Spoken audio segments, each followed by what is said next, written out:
Tony Rock is a longtime stand-up comedian who is honing that craft here in Austin this weekend at Cap City Comedy Club. 2 shows tonight, December 22nd. 2 shows tomorrow, December 23rd. Go to capcitycomedy.com to snag any tickets that do remain. Tony, thank you so much for the time. How you doing today?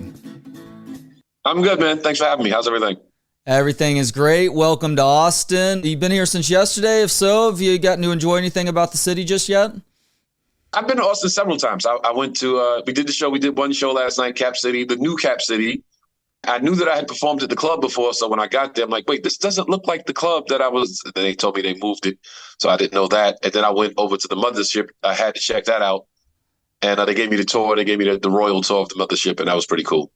Oh, very nice. May get your thoughts on that in just a sec. But the new Cap City is great. The old Cap City, as much as I loved it, and it was a great place to see a show, it was kind of in an armpit part of town. And the new Cap City is in the shiny new domain. And it's just a great club, too. Obviously, the Helium people came in, did a thing that we all appreciate in reviving that club. But what they've turned it into, as just far as the comedy club aesthetic goes, is second to none. Yeah, it's really, really nice. Comics, we just really appreciate a good green room at this point. Like the crowds, of course, people coming out, but just that little downtime in the nice green room says everything. What's important in a green room? Maybe a television with a decent monitor? Gotta have a TV. Gotta have a TV that actually works. And that's not a smart TV, because I don't have Hulu or Roku, just a regular channel changing television. Oh, with the basic cable channels where you can maybe scroll through the DVR list, huh? Give me some ESPN and some First 48 in the interim before I go on stage, and I'm great. And looking into things a little bit before our conversation right now, found out you're a huge basketball fan, Brooklyn Nets fan. When did you start rooting for the Nets? How far back does your Nets fansmanship go? Okay, so my basketball trajectory is this. I was a Laker fan my whole life because of Magic Johnson. Magic Johnson is my favorite basketball player of all time. You know, Magic left, and it was like, well, who do I root for now? And then Shaq and Kobe regime came in, and I was like, okay, I'll ride with these guys for a little bit. Then the rift happened with Shaq and Kobe. I went with Shaq. Like, you got to go with the father or the mother. I went with Shaq to Miami. I'll root for Miami for a little bit. Then as soon as they started saying, as soon as the news came out that there was going to be a team in Brooklyn, it was automatically determined that will be my team. That's Brooklyn. That's where I'm from. Now, the thing people don't know is where the Barclays Center sits used to be the hub for the New York Daily News. My father worked for the New York Daily News my entire childhood. So when they tore down the hub to build the Barclays, I figured, okay, that has a tie to my family. My dad used to work there. Now the new ground is the Barclays, so that's my team. What'd your dad do for the New York Daily News? Oh, he drove a truck for the New York Daily News. Dad was blue-collar truck driver. And every one of my siblings, myself and every one of my siblings older than me, we all of our first jobs was working at the New York Daily News. Oh, that's fantastic. How old were you and what were you doing? About 16, as soon as I could get some working papers, and we would ride on the truck overnight and just throw the papers off in front of the supermarkets and throw the papers off in front of, bodegas around New York City. So I kind of learned my way around the 5 boroughs very easily. If we were lucky enough to get that route that my dad had, we got to hang out with our dad for the whole night and just talk and tell stories and, have a late lunch and early breakfast and all that stuff. It was pretty cool. It's funny to think about just the direction that digital has taken everything. And there are plenty of positives to that, let's say, but there's also things that it's sad that they're no longer a part of that process anymore. Like I used to love the physical copy of a newspaper. Some of my earliest memories as a kid were flipping through the Dallas Morning News sports page, may have been in the bathroom, maybe taking a few minutes too long, the legs start falling asleep or whatever, but like that doesn't exist anymore. Yeah, it's interesting. My dad drove a truck for the New York Daily News. My mom was a school teacher, so my mother stressed education. And one of her tricks was, well, if I can get them to read, I just want them to read anything. So we always had newspapers in the house. We always had stacks of papers in the house because my dad would give our neighbors free newspapers in the morning. So if my mother figured it out, like if they have to read, if they want to read something, we read sports every day. We read the funnies. And if there was a story that was like trending in the neighborhood that made it to the paper, she knew we'd be excited to read it because we knew the people involved or the neighborhood we knew. So it was a pretty tricky way of my mom to get us to read every day. So I do miss a copy of the paper in my hand. I miss it a lot. It's like sneaking vegetables into a pasta sauce. Yeah. Whether or not you realize it, there is something very beneficial going on there. And as far as the comic strips go, what were some of your favorites as a kid? Dagwood. What was it? Dagwood. Okay. Yeah. Calvin and Hobbes. That came a little bit later. Calvin and Hobbes came a little bit later. Hagar the Horrible. Yeah, we read them all. One of my kids has gotten into Calvin and Hobbes, which I'm really happy about. I'm trying to introduce them to The Far Side, but that's pretty out there. That came later too. Yeah, so maybe when they get to the teenage years, they'll be more receptive to something like that. Now, you have a little one at home, and I see just via social media and you talking on podcasts that he brings a ton of joy in your lives. How old is your son now? 4 or 5 years old? He'll be 4 in May, so he's like 3.5. Okay, so where are we with the Christmas experience right now? Oh my God, I'm so glad you asked. Sorry for the kids that are watching this. I put the toys in the back of his mommy's truck so she can wrap them. She goes grocery shopping this morning with him, with Charleston, opens the trunk to put the groceries in.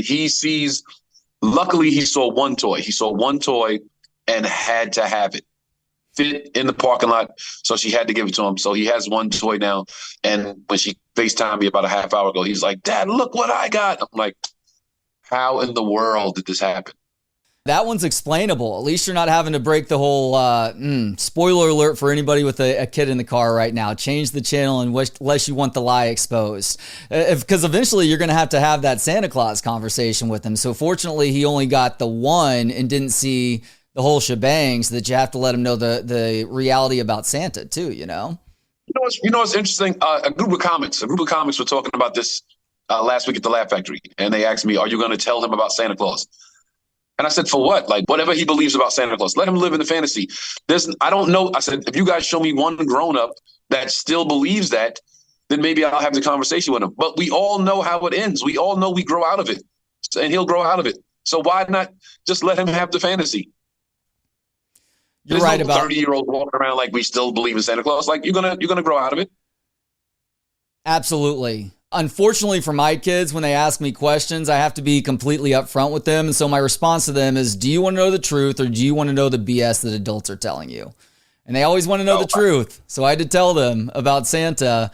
And now they are in 3rd and 2nd grade trying to explain to their classmates that Santa's not real. And it is hostile out there in the Santa, no Santa crowd in elementary schools, apparently.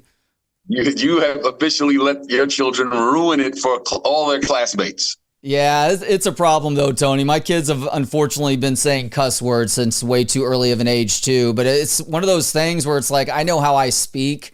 And so I need to try and be upfront with them and say, look, I'm going to say certain words. You can use those words too if you want to, but just you need to understand how you're using them and who you're using them around. If you say the F word around one of your grandmothers, that's going to be a big problem for you. And I'm not going to be bailing you out there. But if you're upset with something and you drop a damn or maybe an F word if it's well timed, well, the person who loves comedy in me is going to have to get some appreciation out of that, you know? Yeah, no, see, I don't know about the curse words, but I do have a rule with Charleston. If he gets in trouble in school, if it's funny, I might let it slide. So now, even at home now, he does things and gets in trouble and gets put on timeout. And then when I come home and mommy's telling me what happened, and he'll look at me and he'll say, Dad, was it funny? And I say, you know what, kiddo, that one was funny. Come on, you're good. You're out of timeout. You're good. That was funny. You're seeing the sense of humor really come along then, huh? Every day. What does Uncle Chris do? Uncle Chris is funny. What does Dad do? Dad is funny. What does Uncle Jordan do? Uncle Jordan is funny. What's Charleston going to do? Charleston's going to be funny. Like, okay, here we go. Other than the obvious content that it can provide on stage, has having a kid shaped how you go about creating stand-up comedy at all? Not so much how I create it. No, my process is still my process, but I actually feel that I'm more timed with it. But what I mean by that is because I have so much time with him, when I'm with Charleston, it's just Charleston time. Yeah. And then I have to regiment my time more now, because when it's our time, it's just our time. I don't want to be busy. Hey, Dada's writing. Hold on one second, because I don't want to be dismissive of his time. So now I'm more structured with my writing. That's good that you can compartmentalize that and make sure that you're being completely present for him. I said that I have to be aware of when the time we spend is memories and moments. memories and moments. So I don't want to ever be in the time that is his time doing something else, because that's not a good memory for him. And we're not creating moments that are going to last forever. Yeah, very well said there. Embarrassing admission time. I know you're a big NBA fan, big Nets fan. I may get your thoughts on this year's Nets in a sec. I know they're toiling in play-in game land, which is an awful spot for any NBA fan base to be. But I had to give up the NBA back in 2006 as a result of one of those Miami Heat teams that you rooted for, with Shaq and Dwayne Wade winning that championship. That was the final straw for me, dude. I'm not going to lie. I watched that series play out, and look, Dwayne Wade was great, but I also saw a lot of referee manipulation in that series too. And it turned me off for good to the sport, to where even though I was a Mavs fan growing up, watched them win that championship a little bit more than a decade ago. It was fun for Dirk and just how confident that Miami team was, but I couldn't appreciate it like I once might have been able to. So kudos to you for sticking with it. And what do you make of this year's Nets team? You know, first, can I say this? I've seen that a lot this year. This year, I've seen a lot of they just letting this go. Like, the refs are just letting this go in one direction. It's more obvious. I think it's more obvious now. I've seen a game recently where the Lakers, it was a Laker game, and LeBron called the timeout when the ball, nobody had possession of the basketball. But like, they're scrambling for the basketball, and he calls timeout. And it's like, everybody knows you can't call timeout if you don't have possession of the basketball. They let him get called the timeout. They go on to win the game. It was just like, it kind of soured the whole experience of sitting through the whole game from beginning to end, that the refs would have so much of a input in the outcome. So I didn't like that at all. The thing with the Nets is this. So they lose quite a few games, but when I go to the games, my thing is, as long as this game is interesting, as long as I'm sitting there and there's a little bit of interest, and okay, they were down 10, they got it within 3, and now they're up 5, and it's back to 2. As long as that goes on, I'm not expecting them to go to the finals. I'm not expecting them to be the number 1 seed coming out the East. I just want to sit and watch a basketball game that is interesting. So when it's over, they lost again, but it kept my attention for the 2 hours, 2.5 hours. So I'm good with that. So I heard you say on another podcast that you're a big fan of KD and Kyrie, even though they're no longer members of the Nets. People here in Austin love some Kevin Durant. Of course, he played 1 season here at Texas, won the Naismith Award as the best player that year in college, and has gone on to a very successful NBA career as well. What do you love most about watching KD's game? That was actually when I remember KD from Texas. I remember just one Saturday afternoon watching college basketball and was blown away. Who is this guy? This young boy is incredible. And I followed his career the whole time. I followed the Seattle KD, OKC. Didn't really care too much for the Warriors after what had happened. Like, they lost Game 7. The next week, he signed to the Warriors. That was weird. I hear some conspiracy theories about that. What's that? Nike didn't have a stronghold in that Warriors team. Clay was with the Chinese company. Steph was with Under Armour. Wow. Nike didn't have any player in that 5-6 year run that they had. Nike didn't have a player in that camp. So Nike forced him to go to the Warriors. Whoa. That makes a lot of sense considering how much shoe money is in basketball. Yeah. And everybody was Warriors fans out of nowhere. Everybody was a bandwagon Warriors fan, but Nike had no stake in it. Yeah. And as soon as he got hurt, he was like, I'm out. Sure enough. I fulfilled my obligation. I'm going. But I just like how smooth this game is. I like his nickname. I like Easy Money Sniper, because that's exactly what he plays like. If you could put a game to that nickname, his game is Easy Money Sniper. Yeah, it really is. And he's on an interesting Suns team now, too. Yeah, if those 3 guys could ever play together, that'd be amazing to see. So you got the grand tour of the Comedy Mothership last night. I know that their main room show was actually canceled because of some travel issues, I guess. But what were your impressions of seeing that place for the very first time? Man, that big room was amazing. You could tell a comic had some input in this room. You could tell a comic was involved in what it should look like, how it should feel, what should be available, like the little room off to the side of the stage where you can watch both rooms, like the little comics hang out. It was done really nice. It was really, really nice. I like it. Oh, the green room where you can go out on the balcony on one side, or I'm not sure what it looks like in the smaller room. Was there a show going on in the smaller room when you were there in the Little Boy? Yes.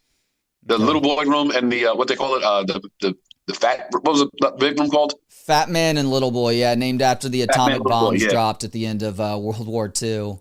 The Comedy Mothership is another interesting place, and it's just one of those things that you can look at now and just marvel at how Austin is really in the last couple of years become a sort of stand-up mecca. We have so many good spots where people can perform stand-up comedy. For you, as somebody who has performed here in the past, could you have ever really foreseen something like this happening in Austin?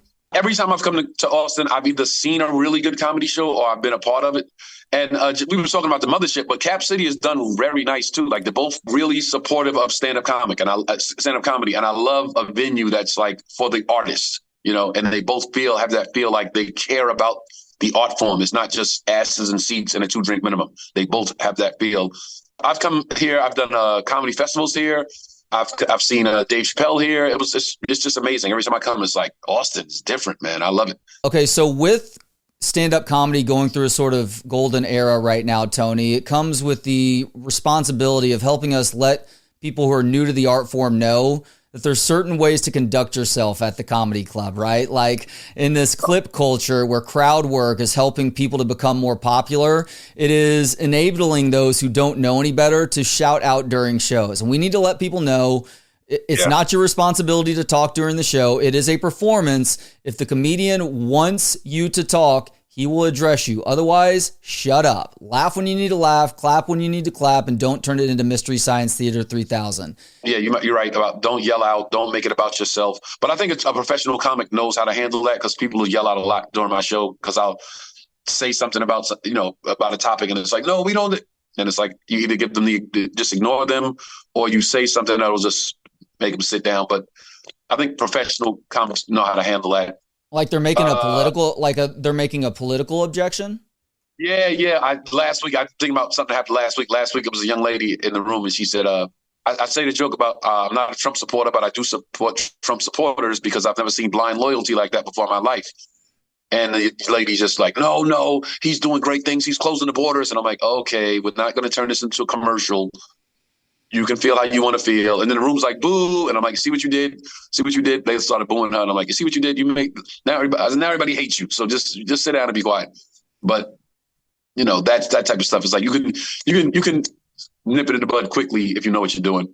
Are you getting close to shooting that next special? I mean, I'm assuming that you're feeling really good about the current hour that you have going on. I'm guessing you probably have a lot more than an hour too. Thank you very much for asking.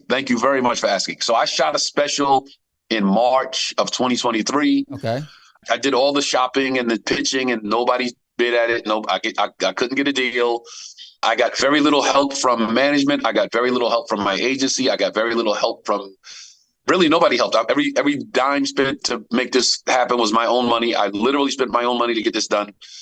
I believe in it wholeheartedly. I feel like I didn't really get a lot of help from other places, management agency, comedy clubs, because nobody else had anything to do with it because I did it 100% myself. So with that said, I'm currently in the process of trying to get it on streaming services, Roku, Tubi, Hulu, Amazon. There's a site that you go to, you send the special, they have to clear it. You have to send them a closed caption version. You have to send them different formats for different streaming services. It's a process. It is a process. But I know a few comics that did it and they have their specials on maybe 6 or 7 streaming services. It's an 80-20 split and they're making some good money. So if this goes right, I'm hoping that by January 10th, that it'll be up on streaming services. And if it's up by the end of January, I pray that it doesn't take that long.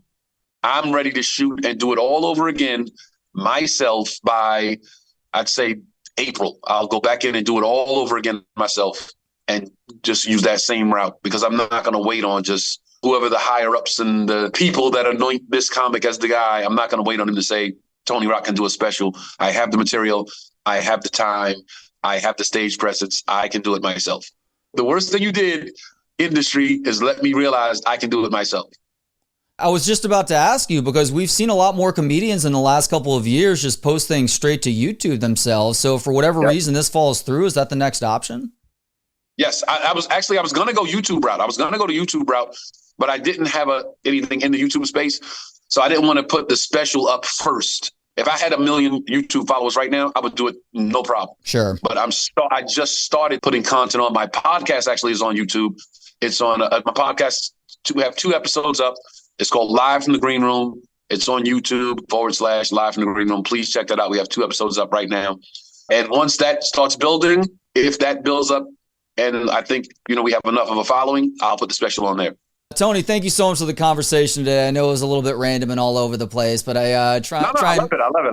Try and mix it up great. A little bit. I know you've told your story 1,000 times. You talked about your brother 1,000 times. This is about you today, and encouraging people to go check you out. Cap City Comedy Club, a couple shows tonight, a couple shows tomorrow night. You're going to be out. It's Christmas time. You're going to be out and about. There aren't a ton of tickets left to any of those shows. Go to capcitycomedy.com. If you're walking around the domain here in a little bit, go see at the box office. If there are tickets, there may be, and you will not regret it. Tony, thank you again, man.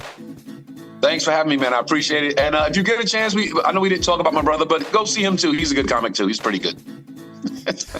Thanks to Gentleman Jesus for the intro and outro music. Hear more of his work at gentlemanjesus.com. And thanks to you for hanging out. For more of the show and to connect on social media, visit booksonpod.com. Talk to you next time on Books on Pod.